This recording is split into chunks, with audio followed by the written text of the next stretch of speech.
تو بہرحال ہماری سپریم کورٹ کا ہم شکریہ ادا کرتے ہیں کہ انہوں نے اس کو اپنی عزت کا مسئلہ نہیں بنایا، انہوں نے اس کو سرکار دو عالم صلی اللہ علیہ وسلم کی عزت کا مسئلہ بنا کے اپنا سارا وہ فیصلہ جن سے ان کو آزادی مل رہی تھی قادیانیوں کو تبلیغ کرنے کی، وہ سارے پیرے جو حذف کر دیے۔ تو اس میں اس موقع پر اگر یہ شعر پڑھوں تو زیادہ بجا ہوگا۔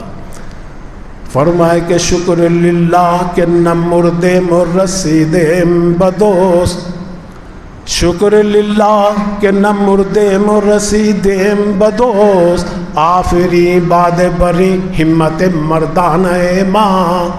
یا اللہ تیرا لاکھ لاکھ شکر ہے، ہمیں اپنی زندگی میں تو نے پھر ایک دفعہ سرکار دو عالم صلی اللہ علیہ وسلم کی خطب نبوت کا جھنڈا اونچا کرتے ہوئے میں دکھا دیا۔ یا اللہ اس جھنڈے کو ہمیشہ اونچا رہنے دو۔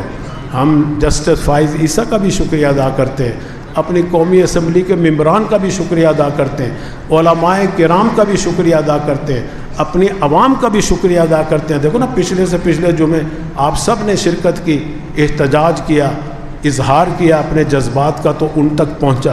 اسی طرح اور شہروں میں بھی انہیں احساس ہوا ججز حضرات کو کہ بھی واقعی ہم سے غلطی ہوئی۔ اب جسٹس صاحب نے خود کہا کہ ہم بھی انسان ہیں، غلطیاں ہم سے بھی ہو جاتی ہیں، لیکن ہم یہ کہتے ہیں جب بھی کوئی حساس مسئلہ ہو نا دینی مذہبی، علماء سے مشورہ کر لو۔ علماء کے اندر ایسے لوگ آج موجود ہیں جو پاکستان کے آئین کے بھی ماہر ہیں، اور قرآن و سنت کے تو علماء ماہر ہوتے ہی ہیں۔ آپ کے پاکستان کے آئین کے بھی ماہر ہیں، لا کیا ہوا ہے، بیرسٹر ان لا بھی ہے۔ مفتی تقی عثمانی صاحب کو دیکھو، جج رہے ہیں، وہ شریعت کورٹ کے جج رہے، کئی سال تک جج رہے، تو ان سے مشورہ کر لو۔ اور وکلا ہے ہر فرقے کے اندر، ہر مسلک کے، اس کے اندر تو اختلاف ہے ہی نہیں۔